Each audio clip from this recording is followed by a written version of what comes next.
बिहार के विश्वकर्मा नीतीश कुमार, वो मेरे आइडियल है। मैं बोलती हूँ मेरे सपनों के राजकुमार है नीतीश कुमार।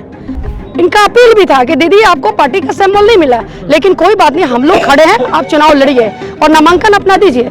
इनके भरोसे मैं आज नामांकन दी थी। मैं नहीं जानती हूँ कि क्या होगा। 6 तारीख को ईवीएम का बटन जब दबाएंगे तो इनका क्या कहाँ बटन दबेगा और मेरे फेट का क्या निश्चय होगा। लेकिन मुझे इनके सम्मान में और मेरी अपनी आत्मसम्मान के लिए मुझे निर्दलीय फाइट करना जरूरी था। मैं चुप नहीं रख सकती थी। इस वक्त हम महुआ में हैं। महुआ में हमारे साथ बातचीत करने के लिए आसमा प्रवीण है, जेडीयू की प्रदेश महासचिव रही हैं। महुआ सीट चिराग पासवान के खाते में चली गई। इसके बाद आसमा ने तय किया कि अब निर्दलीय लड़ेंगी आप। तो पहले तो जेडीयू के साथ टिकट की दावेदारी थी आपकी, पूरी उम्मीद थी कि चुनाव में टिकट मिल जाएगा, लेकिन ये तो चिराग के खाते में चला गया।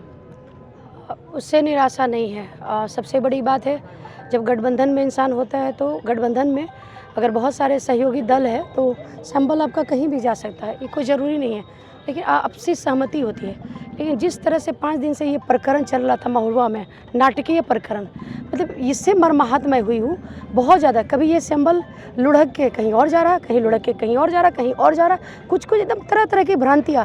5 दिन में लगा कि दिमागी फट के बाहर निकल जाएगा।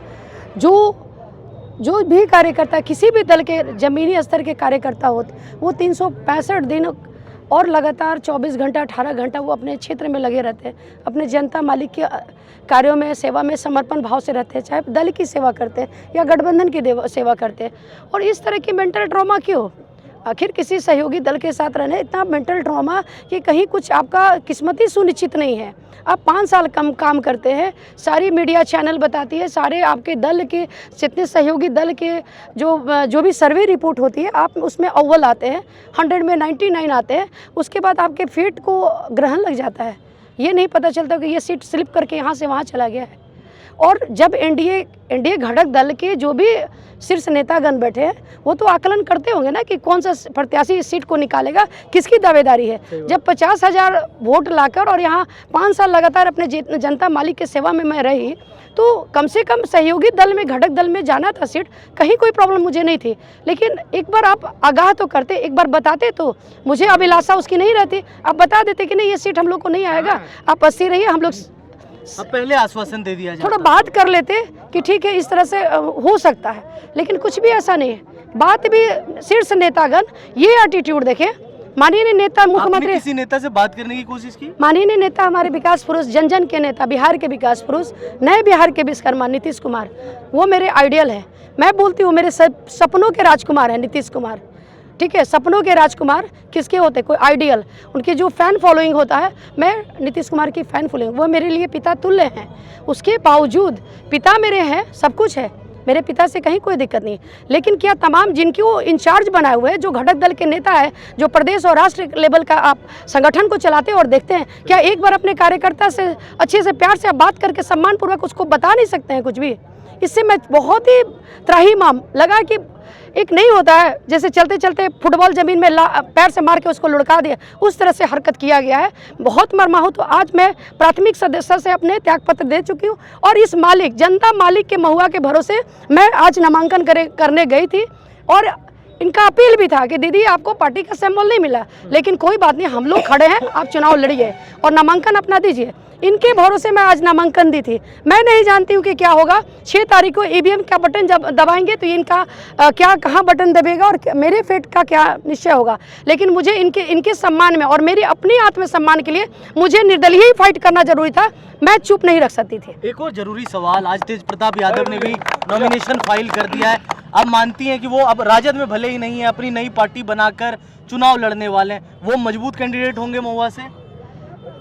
कैंडिडेट मजबूत कोई भी नहीं होता। किसी भी गठबंधन दल के नेता और जो घटक दल के उम्मीदवार आते, कोई भी मजबूत नहीं। जनता मजबूत होती है, जनता मालिक मजबूत करती है, मजबूती प्रदान करती है।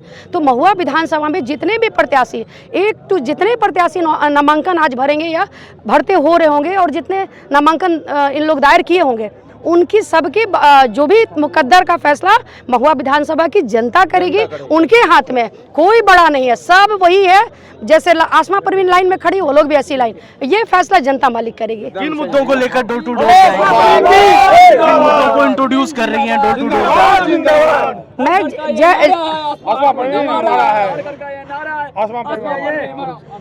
मैं जिस नेता की फॉलोअर हूँ, थी, अभी भी हूँ, मेरे दिल से नेता नहीं निकले हैं। नेता के लिए आज भी सम्मान है। नेता को मैं पिता का दर्जा दे रही हूँ। तो आज भी मेरे जो उनका नीति था, समाजवाद का नीति था, सामाजिक स्तर पे सारे समाज को, लोग, महिला हो, पुरुष हो, युवा हो, नौजवान हो, सबके लिए सोचना, सबके लिए एक समान योजना का पालन करना। महिला जो हम लोग की महिला जो दीदी बहनें बेटियां हैं, वो पंचायती राज में 50% आरक्षण था, जो समानता का अधिकार दिलाने का काम किया, उनके पद चिन्हों पे चलते हुए मैं यहाँ का विकास का काम कर। एक और जरूरी सवाल, अगर मान लीजिए आप जीत कर जाती हैं तो क्या आप फिर से नीतीश कुमार को समर्थन देंगे? अगर जीत कर जाती हैं तो? अभी मेरा ये जो इस्तीफा हुआ, जो मेरी इस्तीफा हुई, मैं क्या आपको बताई, मेरी नेता से कोई नाराजगी नहीं है। पिता तुल्य है मेरे लिए, आगे भी है, मेरे मार्गदर्शक है वो। और जब आपको पता होगा कि 2 जुलाई 2018 को मैं Janata Dal United official join की थी। उसके पहले मैं सदर अस्पताल में बतौर महिला स्त्री रोग विशेषज्ञ पदस्थापित थी। वो नौकरी छोड़ दी। जब 3-3.5 लाख का जो इंसान नौकरी छोड़ सकता है किसी एक इंसान के लिए, किसी एक पॉलिटिकल नेता के लिए, राजनेता के लिए, जो अपने आदर्श को मानते हुए, वो इंसान तो कुछ भी कर सकता है। तो लोग कह रहे हैं कि नीतीश कुमार का इन्वॉल्वमेंट ज़्यादा नहीं है, जो इन नेताओं का टिकट कटा उसका भी फैसला नीतीश कुमार नहीं कर रहे हैं। लोग क्या करें मुझे नहीं पता। मेरे साथ जो दुर्घटना घटना वो आपको मैं बता चुकी हूँ। लोग के बारे में मैं नहीं जानती हूँ। और बाकी मेरा मुकद्दर, मेरा फेट मेरे जनता मालिक करेंगे। आगे का निर्णय, जैसे आज निर्णय लिए कि आपको चुनाव लड़ना है, आगे का भी निर्णय इनके हाथ में ही रहेगा। अंतिम सवाल, बिहार और देश के लोग देख रहे हैं, आप क्या मैसेज पूरी महुआ की जनता को और बिहार को देना चाहेंगे? मैं पूरे बिहार की जनता को ये बस अपील करती हूँ कि मेरे लिए बस सिर्फ आप अपने दिल से दुआ मांगिए। जो भी ईश्वर को मानते हैं, चाहे हिंदू हो, मुसलमान हो, सिख हो, ईसाई हो, बस आशीर्वाद दीजिए कि इस संघर्ष के समय में आपकी बेटी बहन पूरी मजबूती से संघर्ष के लिए खड़ी रहे।